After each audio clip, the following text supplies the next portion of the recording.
Man, because of how I flow, they want to know the actual facts about Max. Well done, check the details. Follow me on Twitter and contact this G on Gmail. I get it in wholesale or retail, online or street sales, and spit 16s that'll split cat spleens and rep SCG, how to cop killing queens. I'm a broke chick nightmare, a rich bitch dream. Write me a check, I can write you a hook. I can write you a movie, I'll write you a book. Most authors is pussy with the right to be shook.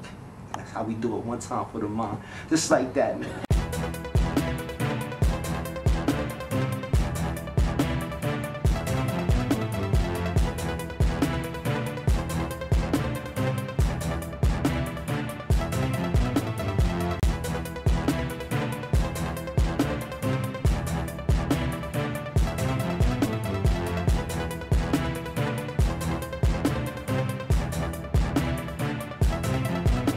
I just wanted to write. I've been writing since I was a small child. You gotta stick around and you gotta believe in yourself and you gotta want to do it. When you write a book and you get you achieve a level or degree of fame, it's not really like you can't walk down the street. So if your thought process is just to write and get paid, that's what you want to draw to you. Nicky Turner didn't say this. The Bible said be anxious for nothing. So I think sometimes, you know, first time authors, they get a little anxious. Like I have stuff out now under a pen name, the sci-fi stuff. Like people, the same shit I was trying to sell 10 or 15 years ago as this black dude from the hood, they wouldn't fuck with, but I sold 3 in one shot recently. You know, I've been inspiring, motivating for years prior to it, because it's not really about money for me, it's about spreading the knowledge. I'm just an individual that's used to pushing a variety of products. So I gotta take what I come from and flip it around. The concept for me is the same. Absolutely, same game, different product. I write for the girls in the urban community that they go through the hardships, like full circle, it's about domestic violence. Okay. Maybe it's because I write like a man. You know, I can get raw in the book. The book is real hardcore. The book is not something that you would say ladylike. Betrayal, murder, sex, everything that's going on. The reality and actuality of the book is that I just wanted to explore the physical and mental dichotomy that exists amongst our diaspora here in the Western Hemisphere. The original cover it had half homeboy in the corner, half comedic. Right. And them a picture's worth 1,000 words. Bookbanditz. There you go. Because I went back to when I'm 16, 17 years old, growing up in the streets, we got marketing. You had to hit the streets, you had to go to the people. I really never thought about signing to a publisher because I felt that if I can sell a different type of product, why I can't sell books, why I can't be my own boss, because at the end of the day I like to be my own boss. I found out once I penned Youngin' that was just the beginning. I was in for a very rude awakening when I found out that you actually need an agent, you know, or you have to create that buzz for yourself before anyone takes you serious. Your agent gets about 15 to 20% of your upfront monies and also your royalties. I'm from the neighborhood. That just didn't sit too well with me because you didn't really do any work. And I actually talked to the publisher about that because I'm sort of a control freak. Like I've done my own covers. I do all the layout on the inside. Like I went through a whole lot of research doing just the first book. So I learned so much. It's like I don't want that to fall by the wayside. But see, one thing you can't get stuck on that. Right. A lot of authors get stuck on that one. Yeah, I did $50 copy, so I'm a man. You write a book and they're like, okay, that's it. Right. I'm through. I'm a star. I wrote a book. You know, then the work is just began. I mean, that's when the money came. I was like the first year was like 100,000. Where's your mind in order for you to, you know, keep that money, sustain that money? Because anybody can make money, but what are you going to do to keep that money? And I have the Kabbalah in the background with half comedic science and half matrix to show you there was a splice at some point in how we dealt with information. Once Rick Rubin and them came on the scene, and Russell Simmons, this became a little bit more about money. Right. There's nothing wrong. No. I started thinking like on the street level, if I made this, then what? I started, because you automatically start counting other people's money. Right. And other people being Terry Woods. Right. So I said, if I got 100 grand in checks, what does she got? Right. I'm saying, she must got at least 500,000. Easy. Okay, then if she got 500,000, what did we make for them? They put more attention sometimes on the more big stream ones. And I understand that. If they're not going to do it for me, I'm going to do it for myself. Every single book I'm putting 100 and let's just say 1,000,000% in what I'm doing. I didn't really think it was going to take off the way it did, but apparently it did. The hood put their stamp of approval on it, and that's when I knew I was good at it.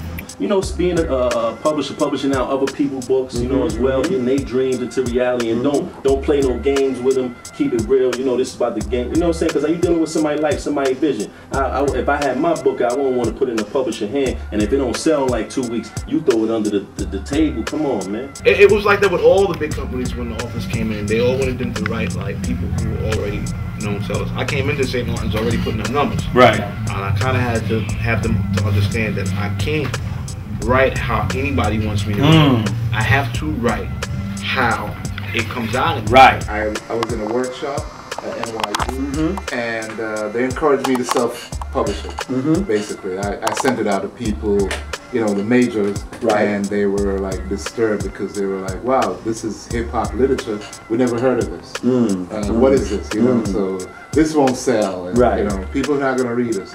Not to say never. But right now, I love that freedom of movement. Autonomy is a beautiful thing. And I love, you know, calling my own shots. I love seeing my own work be my own work, and not I give you my work and it's not my work at the end of the day because you changed a lot of what I wrote. Street lit, you know, they thought it was a fad, and it's been here and it's deep rooted in our community. And what street lit represents is that, you know, when rap music came out, we said we want to listen to our own music. And we started having these black films. We want to watch our own movies. We want to wear our own clothes. And now we want to read our own books. That's simply what it is, man. But like I like to tell her, I said, Joe, you didn't even discover me. I discovered you. You didn't know I was alive, man. I knew you was alive. Because I was following everything through the magazines. When you were in prison, I read cover to cover.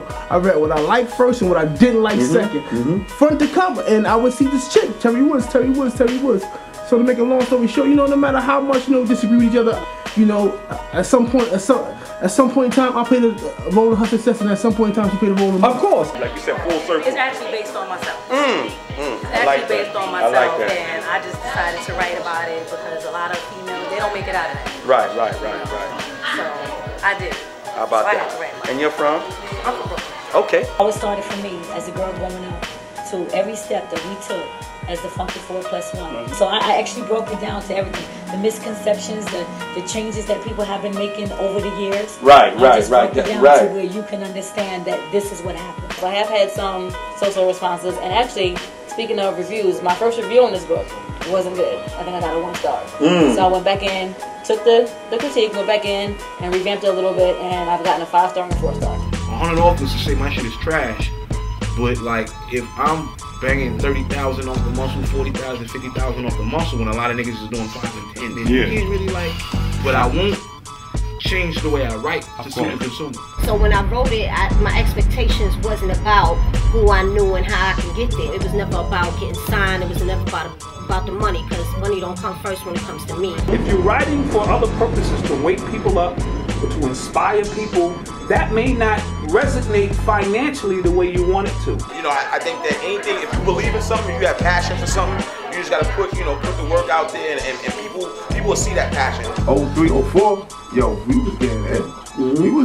We was out there grinding, coming from my world like, wow, yo, I actually sold 40, 50,000 books, yo. Everything I do on the label, we're gonna have a script to the book as well, you know. And I take a quote from my man Isadora Johnson. These are the movies that you must read, you know, for you and yours. We created Nico's Publishing. Okay. It was a family thing. Everybody who was down was just connected to me.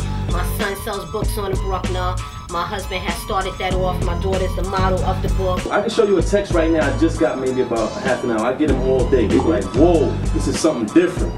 Wow. Like, yo, that was deep and made me cry. And this is stuff that inspired me to keep going harder every day. I write about just the females in the hood. They go through all the hardships, but they always come out on top. So it's always a jewel that's being dropped. And I show that at the end of the day, it's not political for me. Nor is it about a title, status, how many books I sell, how many books I got. At the end of the day, man, it's about us as a people coming together to do something positive. And during that time, we also started a magazine called Street Literature Review, which was based on the industry. We wanted to be like the source of the industry. See, and this is good, you know, because what I've seen in the game, man, you know, a lot of times as a people, You know, sometimes we individualize, man. You know, and we're afraid to network, man. You know, it's sad to see or whatever, man. But you're creating this is awesome, man. Just to see this here, man. You're creating a lane, an outlet for a wealth of others. Yeah, it's a total different ballgame because even my man said it one day, and he said it in jest. He said, Shannon, you know, your first book was good, but your second book, man. And at that point, you know, I didn't know if I could do this for a living or not, man. Right. You know, we just street dudes. But always gotta let it be known that we're currently at Books in the Hood, you know. Books in the Hood. And the Bronx. You dig what I'm saying? We need to keep these bookstores going. Yo, like these are our backbone, right here, these bookstores. Listen, man, in closing, this is what Bookbanditz do. Bookbanditz.com, baby. The money is longer than the Van Wick, you heard? Books in the Hood have been to authors as well as Bookbanditz, actually. They bridged a beautiful gap.